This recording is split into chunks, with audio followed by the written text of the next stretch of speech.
सास बहू का झगड़ा। अनामिका की सास पुष्पा अपनी बहू को कुछ खास पसंद नहीं करती थी और इसीलिए दोनों सास बहू में आए दिन झगड़ा होता रहता था। सास बहू के झगड़े के चक्कर में अनामिका के पति मोहित की जिंदगी मुश्किल में पड़ गई थी। बेचारा बार बार माँ और बीवी के झगड़े को सुलझाता ही रहता था, लेकिन दोनों समझने का नाम नहीं लेती थी। वैसे तो सब कुछ ठीक ठाक चल रहा था, लेकिन एक दिन अनामिका और पुष्पा के अंदर जोरदार झगड़ा हुआ और बात कुछ इस तरह थी। बहू, मैंने तुम्हें कल अपनी एक साड़ी धोने के लिए दी थी। हाँ मम्मी जी, वो साड़ी धोकर मैंने आपकी अलमारी में रख दी है। उसी की बात कर रही हूँ मैं। जरा देख तो, इस साड़ी को देखकर किसी भी तरह से लगता है ये धुली हुई है। अरे मम्मी जी, मैंने आपकी साड़ी वॉशिंग मशीन में अच्छे से धोकर सुखाकर आपकी अलमारी में तह बनाकर रखी थी। आपके तो नखरे खत्म ही नहीं होते। अरे कैसी बात कर रही है मुझसे? मेरे नखरे? अरे मोहित, जरा ये देख तो, ये साड़ी धुली हुई लग रही है क्या? अरे मम्मी, जब अनामिका कह रही है कि उसने साड़ी धोई थी तो मान लो ना। हर बात पर झगड़ा करना जरूरी है क्या? क्या है ना मोहित, तुम्हारी माँ को तो मेरे हर काम में नुस्ख निकालने की आदत पड़ गई है। जब तक दो चार खरी खोटी सुना नहीं लेती ना, इनका दिन नहीं निकलता। अरे चुप कर, बहू होकर मुझे जवाब देती हो। एक तो गंदे कपड़े उठाकर अलमारी में रख दिए, ऊपर से कैंची की तरह कचर कचर बोली जा रही हो। अरे मम्मी जी, आपको समझ में नहीं आता क्या? मैंने साड़ी धो कर रखी थी। तो फिर इतनी गंदी क्यों लग रही है? अब मुझे क्या पता मम्मी जी, आप इस पर इस तरह तेल और घी की चिकनाई के दाग लगाकर लाएंगी तो ये मेरी जिम्मेदारी थोड़ी ना है। अरे तो हाथ से धोना चाहिए था ना। मैं आपकी बहू हूँ, नौकरानी नहीं जो एक कपड़ा रगड़ रगड़ कर हाथ से धो दूंगी। आपको पहननी है तो पहनिए, नहीं तो रख दीजिए। तुझे तो मैं अच्छी तरह बताऊंगी, मुझे जवाब देती है। एक दिन सुबह के वक्त, अरे अनामिका, मेरी व्हाइट शर्ट कहाँ है? आज ऑफिस में बहुत बड़ा प्रेजेंटेशन है और मुझे वो व्हाइट शर्ट पहन कर जाना है। मुझे पता है, आपने मुझे 2 दिन पहले ही बता दिया था और आपकी शर्ट मैंने धोकर अच्छी तरह आयरन करके अलमारी में लगा दी है। जाइए वहां से ले लीजिए। अनामिका, ये तुमने क्या किया? ये देखो, शर्ट पर लिपस्टिक का दाग लगा हुआ है और ये तो एक जगह से जल भी गई है। नहीं नहीं मोहित, ऐसा नहीं हो सकता। मैंने तो तुम्हारी शर्ट ठीक से इस्त्री करके अलमारी में लगाई थी। तो फिर ये जल कैसे गई अपने आप? अलमारी में लटके लटके थोड़ी ना जल जाएगी। पर मोहित, मुझे अच्छी तरह याद है। देखो, अपनी गलती को छुपाने की कोशिश मत करो। और अगर शर्ट जल भी गई थी तो तुम्हें पहले बताना चाहिए था ना। मैं नई शर्ट लेकर आ जाता। अब ऐन वक्त पर शर्ट कहाँ से लेकर आऊं? मेरा इतना इम्पोर्टेंट प्रेजेंटेशन था, सब खराब हो जाएगा। अरे बेटा, क्यों परेशान होता है? ये देख, मैंने तेरे लिए पहले से ही एक नई व्हाइट शर्ट ला कर रखी है। लेकिन मम्मी, आप मेरे लिए व्हाइट शर्ट क्यों लेकर आई? अरे मुझे पता था तेरा प्रेजेंटेशन होने वाला है और अपनी इस बहू पर तो मुझे बिल्कुल भी भरोसा नहीं। क्या पता मेरी साड़ी की तरह तेरी शर्ट भी गंदी करके रख देती। और देख, वही हुआ ना। बेटा, सारी टेंशन छोड़ और ये नई शर्ट पहन कर जा। थैंक यू मम्मी, आज तो आपने बचा लिया मुझे। कुछ दिनों के बाद, अरे अनामिका, जानती हो, ऑफिस में मेरा जो दोस्त है ना अमर, आज उसका बर्थडे है और उसे तुम्हारे हाथ का चॉकलेट केक बहुत पसंद है। थोड़ा सा बनाकर टिफिन में रख दो ना प्लीज। हाँ हाँ, क्यों नहीं, मैं बहुत अच्छा केक बनाकर आपके दोस्त के लिए रख दूंगी। तुम्हारे हाथ का खाना खाकर तो वैसे ही मेरे ऑफिस के सारे लोग इतनी तारीफ करते हैं, क्या बताऊं।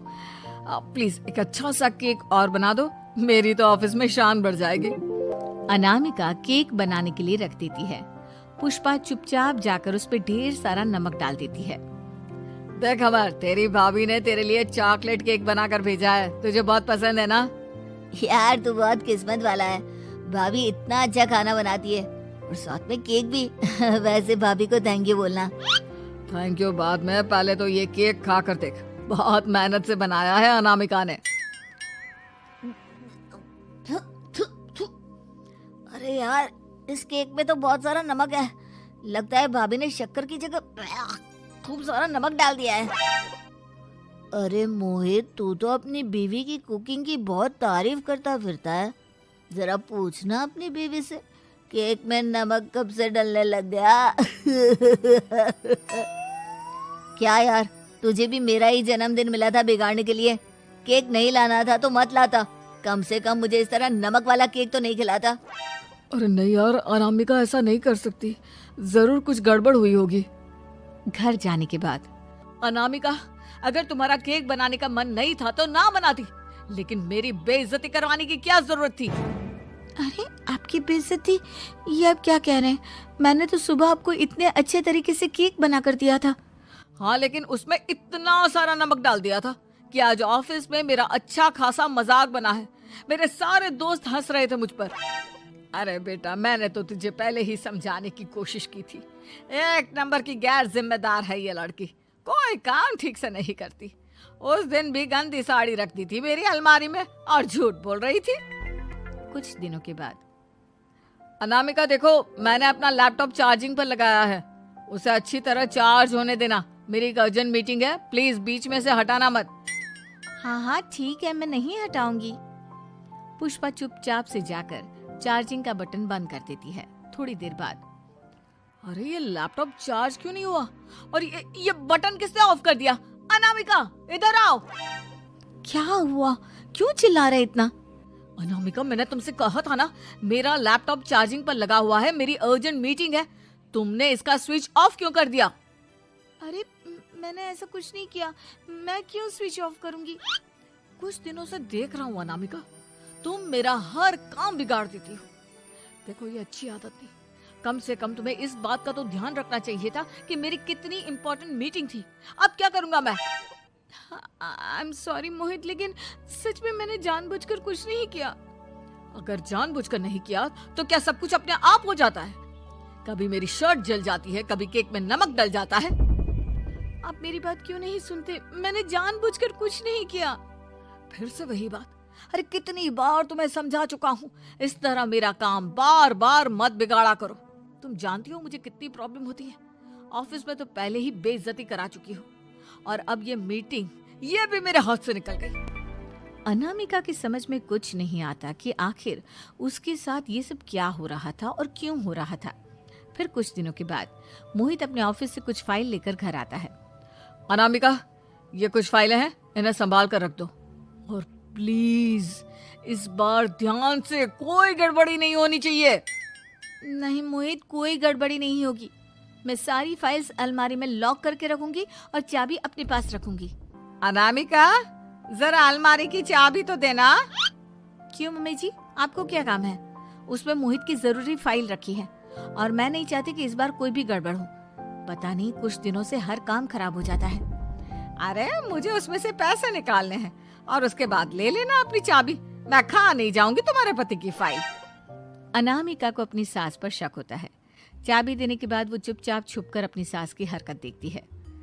ये फाइलें उठाकर डस्टबिन में डाल देती हूँ, फिर देखना कैसे मोहित इसकी खबर लेगा। इस बार तो छोड़ेगा नहीं इसे। वैसे भी पहले मैंने जो कुछ भी किया है उसकी वजह से अच्छी खासी डांट पड़ी है, मजा आ जाएगा।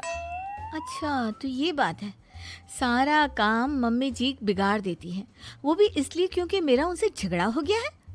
सास के जाने के बाद अनामिका मोहित को बुलाकर लाती है। क्या हुआ अनामिका, क्या दिखाना है? ये देखिए, आपकी फाइल डस्टबिन में पड़ी हुई है।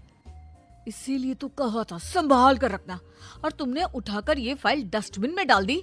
मैंने नहीं, तुम्हारी मम्मी ने डाली है, मुझसे बदला लेने के लिए, ताकि तुम मुझे डांटो। और अगर मैंने डाली होती तो मैं तुम्हें दिखाने के लिए बुलाकर तो नहीं लाती ना। सही कह रही हो, मैं अभी मम्मी से जाकर बात करता हूँ।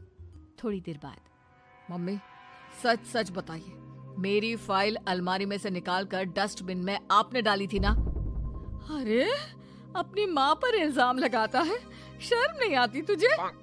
मैं इल्जाम नहीं लगा रहा हूँ मम्मी, जो सच है वही पूछ रहा हूँ। आप जल्दी से बताइए आपने ऐसा क्यों किया? अरे तो क्या करती, तेरी बीवी मुझसे झगड़ा करती है, उल्टे सीधे जवाब देती है, मुझे उससे बदला लेना था। अरे मम्मी, लेकिन आप दोनों के झगड़े के चक्कर में मेरा कितना नुकसान हुआ है, ये कभी सोचा आपने?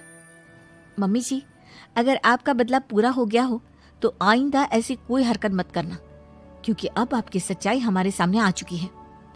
यह तो वक्त ही बताएगा मैं क्या करूंगी और क्या नहीं। मम्मी जी, कहा ना आप ऐसा कुछ नहीं करेंगी। अरे मेरी जो मर्जी आएगी वो मैं करूंगी। मेरा सर घूम रहा है। सास बहू के झगड़े में मेरी जिंदगी का तो कचरा हो गया है, कचरा।